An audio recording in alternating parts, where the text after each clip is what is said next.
당신의 투자를 도와줄 국내 최초, 국내 유일의 투자 파트너 모바일 주식신문.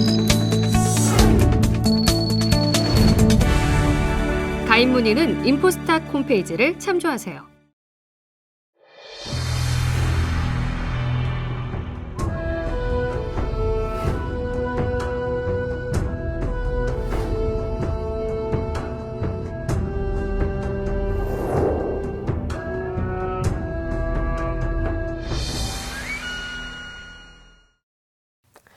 시청자 여러분 안녕하십니까? 한국 경제를 이끄는 대기업 CEO들의 1000명이 무엇인지, 그리고 또 어떤 선택을 하는 것이 바람직할지 명리학을 통해서 풀어보는 시간, 기업내일 진행의 박명석입니다.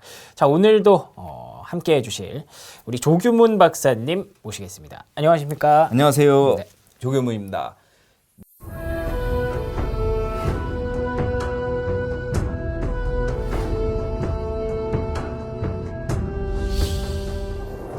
맹자는 운명을 아는 사람은 무너지는 돌담 밑에 서 있지 않는다고 말했습니다. 시크릿한 명리학으로 오늘도 기업 내일에 대해서 재밌게 풀어드리겠습니다.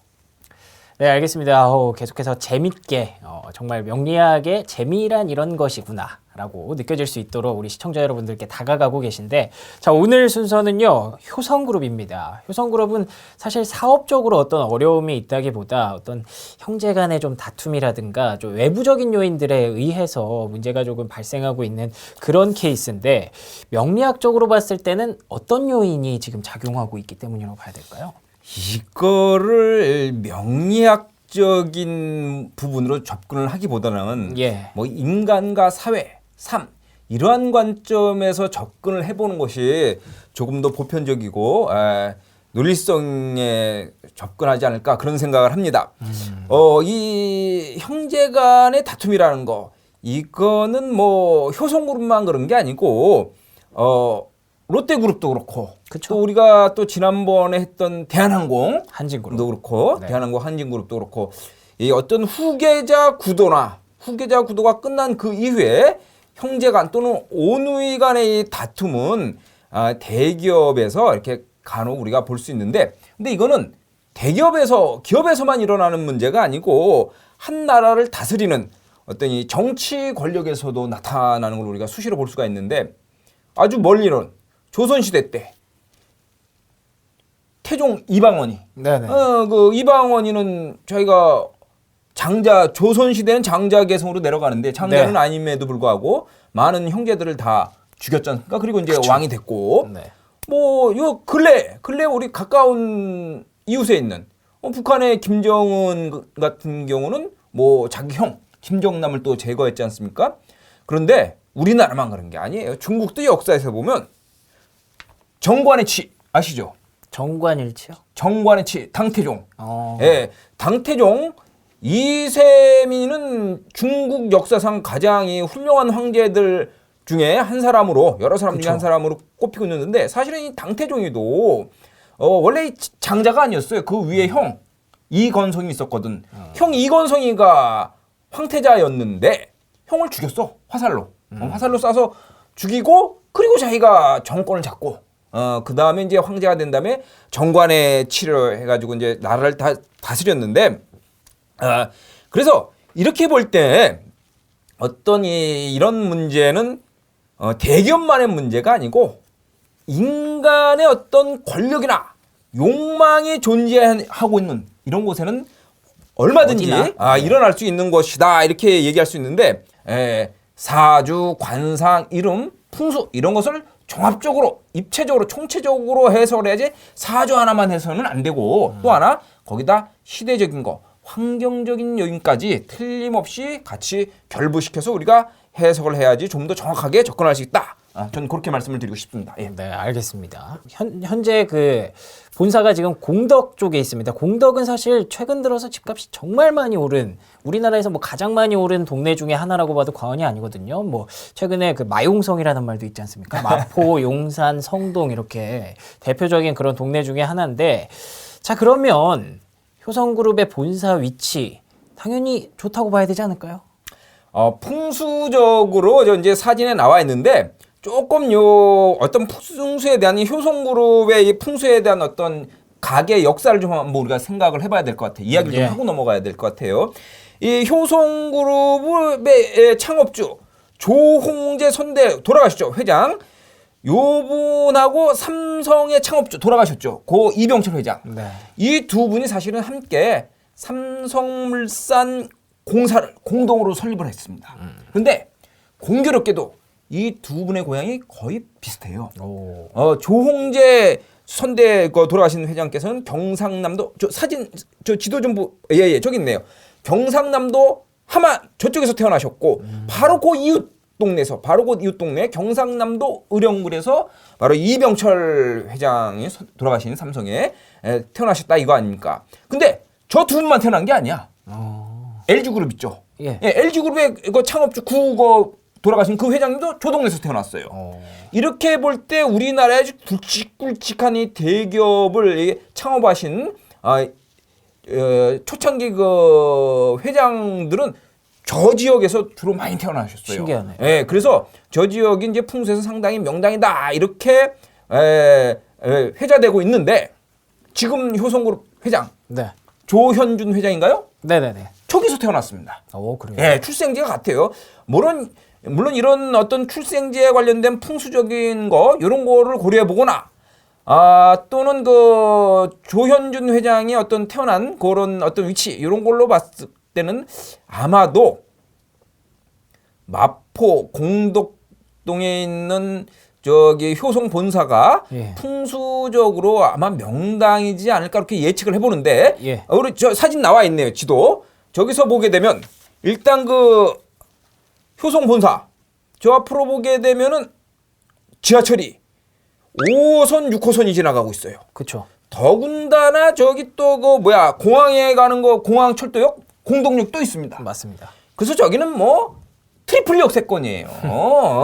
완전히 핵심 역세권이죠. 교통의 요지네. 예, 교통의 요지죠. 네. 그래서 이 풍수는 예나 지금이나 지난번에도 말씀드렸지만 교통이 발달되어 있는 곳 이런 곳이 이제 그 요지일 수 있다 이렇게 보여지는데 그리고 또 저 지역에 보면 그 효성 본사 그 뒤로 보게 되면 저 지도 뒤로 보게 되면 우리나라 대학들이 참 많이 들어가 있어요. 연세대학 있죠. 그 옆에 이화대 있죠. 그 밑에 서강대 있죠. 그 옆으로 홍익 예, 맞습니다. 이렇게 많은 대학들이 있다는 것은 그 지형 자체가 인재 양성에 아주 텃밭이 좋다. 이렇게 좋은 기운이 흐르고 있다는 얘기죠. 그렇게 볼 수가 있고 또 하나 저 보면 효성본사 앞에 보면 그 길 건너서 마포 공덕시장이 있어요. 네. 이 시장이라는 것은 사람들이 많이 모여드는 곳이고 경제 활동이 많이 일어나는 곳이거든요. 그럼 당연히 사업을 하는 대기업 입장에서는 노려볼 만한 그런 장소다 이렇게 되는데 마지막 하나 역사적으로 우리가 또 여기 또 이 풍수적으로 명당이라는 걸 한번 또 우리가 훑어봐야 돼요. 물이 흘러야죠. 예, 옆에 한강이 흐르죠. 예. 예, 한강 흐르는 건 기본이고 서울의 관문이 어디입니까 지금? 서울의 관문이요? 예. 인천 아닙니까? 인천은 그건 대한민국 관문이고 인천공항은 서울의 관문은 김포공항. 예. 조선시대 때 관문은 마포나루입니다. 저 마포 한강에 바로 마포 그 유명한 마포나루가 있었다는 거 아닙니까? 단순히 강이 흐르는 게 중요한 게 아니라 마포나루 앞이라는 게 더 중요한 이 거죠. 마포나루에 조선의 모든 물자들이 여기다 집결이 돼가지고 저 네. 공덕동으로 해가지고 저 공덕동 뒤로 보면 염리동이 있어요. 예. 염리동엔 지금도 그 당시에 그 지명과 특산물 이름을 해갖고 염리동 소금길이 지금도 있죠. 저 지도에 보면 그렇게 나와 있습니다.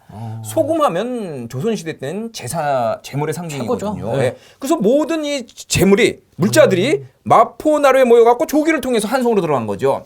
그래서 이런 여러 가지 어떤 상황이나 위치나 조건으로 봤을 때는 이 자리가 아무래도 풍수적인 여러 조건에 맞아 떨어진다. 저는 이제 그렇게 판단이 되는 거죠. 알겠습니다. 굉장히 좋은 조건들을 여러 가지로 갖추고 있는 현재 효성그룹의 본사터라고 할 수 있을 것 같은데 그런데 지금 여러 가지 이슈가 지금 많습니다. 그렇기 때문에 또 조현준 회장의 현재 관상학적으로도 한번 해석을 돌려봐야 되지 않을까 싶어요. 저 사진에 나와 있는 조현준 회장 네. 얼굴 외형이 딱 균형이 잡혀 있어요. 균형이 딱 잡혀 있고 넉넉하면서도 은근히 카리스마가 쫙 뿜어져 나온다. 그래서 이 얼굴의 첫인상에서는 뭐랄까 품격 있는 인상이다 이런 이미지가 이제 딱 느껴지는데 일단 얼굴을 구체적으로 한번 분석을 해보죠. 뭐 이마 윗머리가 머리가 이마를 좀 가려서 그렇지 저 정도면 잘생긴 겁니다. 이마는 직업운을 상징하는 거죠. 그리고 저는 혹시 10,000원짜리 그 세종대왕 어진에 보면 그 눈하고 좀 비슷한 부분도 있습니다. 예, 그 눈 모양도 좋고요. 코, 힘있게 쭉 뻗었죠. 살도 붙어 있고. 저 정도 코가 되면 재물복이 있는 겁니다. 그리고 그 밑에 일자입이죠.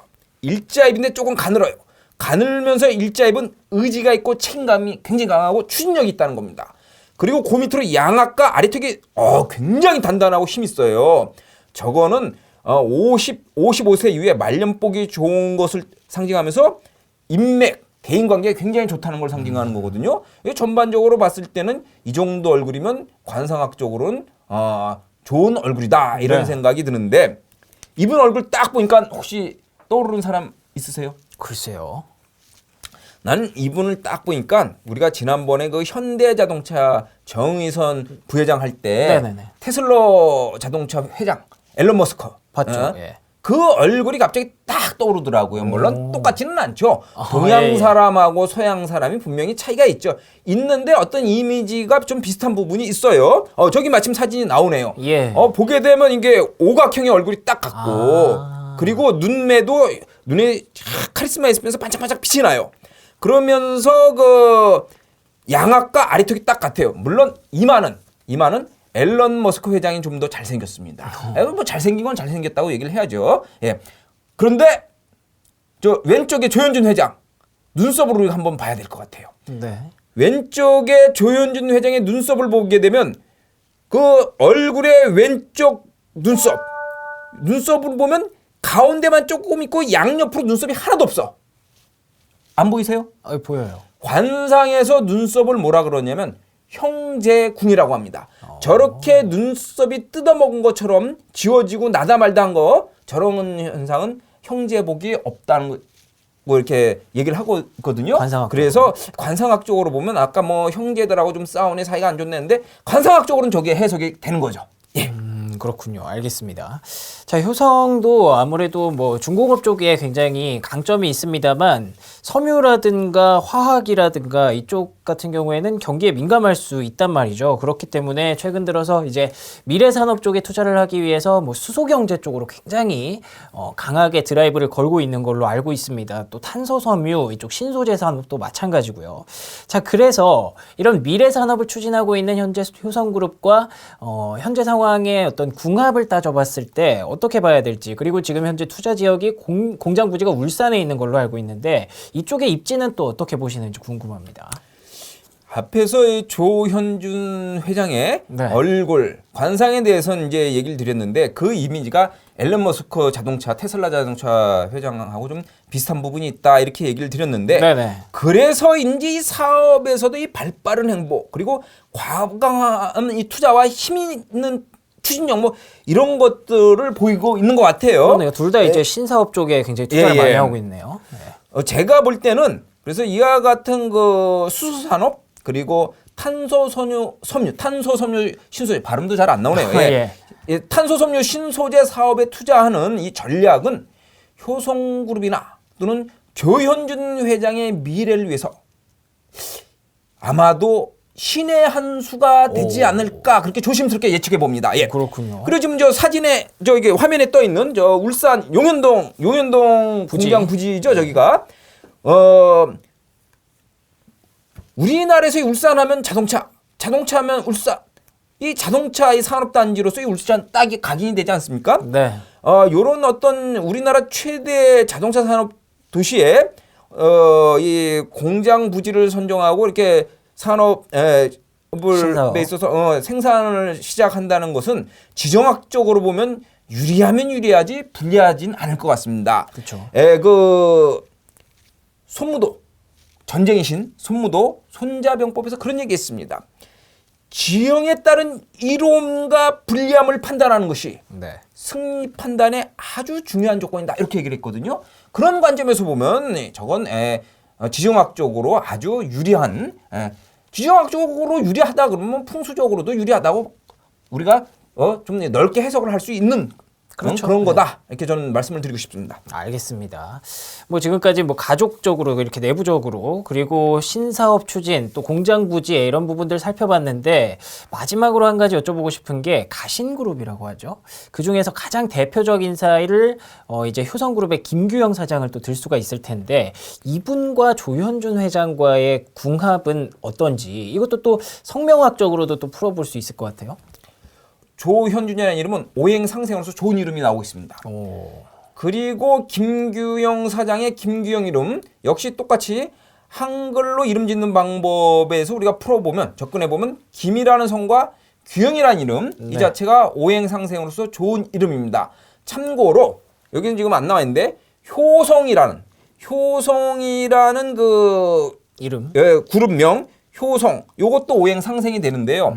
효성이라는 것은 새벽효, 밝을효 그리고 별성이거든요. 새벽별입니다. 쉽게 얘기하면 금성입니다. 금성. 근데 금성이라고 하면 좀 이게 앞뒤가 안 맞아. 한글 창제 방법에 있어서 그 성명하고 좀 안 맞는데 알고 했는지 모르겠는지 모르지만 효성으로 바꿔놨어요.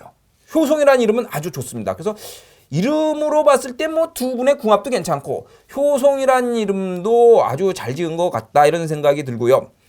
일단 저기서 조현준 회장의 관상은 조금 전에 우리가 말씀을 드렸고 김규영 사장의 관상 보면 둥글둥글한 사각형 아주 그냥 넉넉하고 여유롭고 편안해 보이는 그런 얼굴 외형을 갖고 있고 코라든지 입이라든지 귀라든지 이런 부분에 있어서 아주 그냥 그러니까 덕과 복을 같이 갖고 있는 그런 얼굴이다 이렇게 말씀을 드릴 수 있는데 구체적으로 얘기해 보면 이마 잘생겼죠. 조현준 회장보다는 더 잘생겼어요. 예. 더 넓고 균형이 잡혀 있잖아요. 넓고 깨끗하고 균형이 잡혀 있지 않습니까? 그래서 저런 얼굴 이마를 봤을 때 저 정도 이마가 되니까 대기업의 사장 정도가 되는 거 아니겠습니까? 조현준 회장은 물려받은 거고. 네. 그리고 눈 보면은 눈이 조금 그런데 이 밑으로 좀 처졌어. 그리고 왼쪽 눈동자하고 오른쪽 눈쪽이 조금 좀 다른데 이 눈동자 이 눈꼬리 밑으로 좀 처진 거는 오히려 이 카리스마 있는 것보다는 부드러움의 상징이거든요. 그래서 어떤 그 넘버원 회장이 아니고 사장 정도는 차라리 부드러운 게 더 좋을 수도 있습니다. 그죠? 코 보면 힘 있고 살이 붙어 있고 뭉툭하니 일자로 쫙 내려와 있습니다. 돈 들어오는 복코죠. 돈코고요. 그리고 치아하고 입 아주 잘생겼습니다. 저 정도 치아가 되면 치아가 일자로 반듯하고 나이가 지금 뭐 5, 60, 60 정도 됐을 텐데 치아가 반듯하고요. 깨끗합니다. 치아는 공부별입니다. 그래서 아마도 저 김규영 회장 같은 경우는 젊었을 때 굉장히 그 공부를 잘해서 명문대도 나오고 그리고 가방끈도 속된 얘기로 학교 대학만 나온 게 아니고 석사 이상 대학원 이상 나오지 않았을까 그런 생각이 들고요. 더 중요한 건 양악하고 아래턱입니다.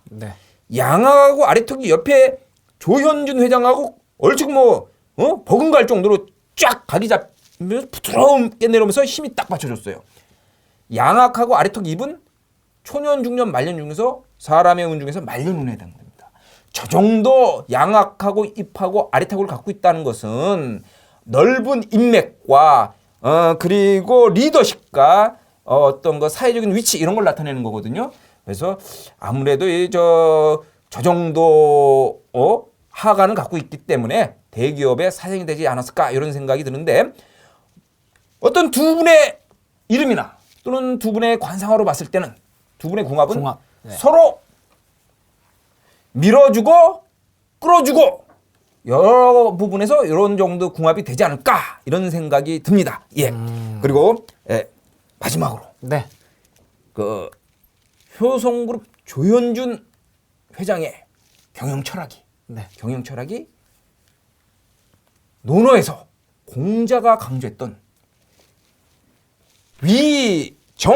위정이덕이라고 합니다. 이건 무슨 뜻이냐면 덕으로서 정사를 펼친다. 이런 얘기입니다. 이 리더의 경영 철학을 보면 그 기업의 내일을 우리가 충분히 예측해 볼 수 있습니다. 알겠습니다. 덕치를 뜻하는 것 같은데 굉장히 오늘은 좀 긍정적인 얘기를 많이 했던 것 같은 효성그룹의 기업 내일이었던 것 같습니다. 자, 오늘도 이렇게 조규문 박사님과 함께 효성그룹에 대해서 기업 내일 얘기를 나눠봤는데요. 저희는 항상 말씀드리지만 100%를 추구하는 것이 아니고요. 저희가 예언하는 그런 프로그램이 아닙니다. 명리학 관점에서 여러 가지 기업들을 이끄는 지도자들에게 어떤 길이 제시되고 있는지 그것들을 좀 보여드리는 그런 프로그램이라는 점 잊지 말아주시고요. 마지막 하실 말씀 있습니까? 아닙니다. 아까 다 했습니다. 예, 알겠습니다. 그러면 저희는 또 다음 시간에 다시 인사드리도록 하겠습니다. 시청해주신 여러분 고맙습니다.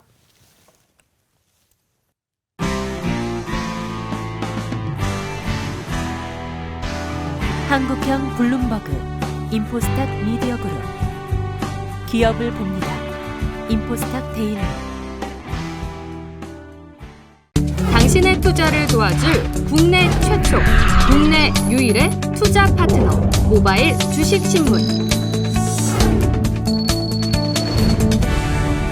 가입 문의는 인포스탁 홈페이지를 참조하세요.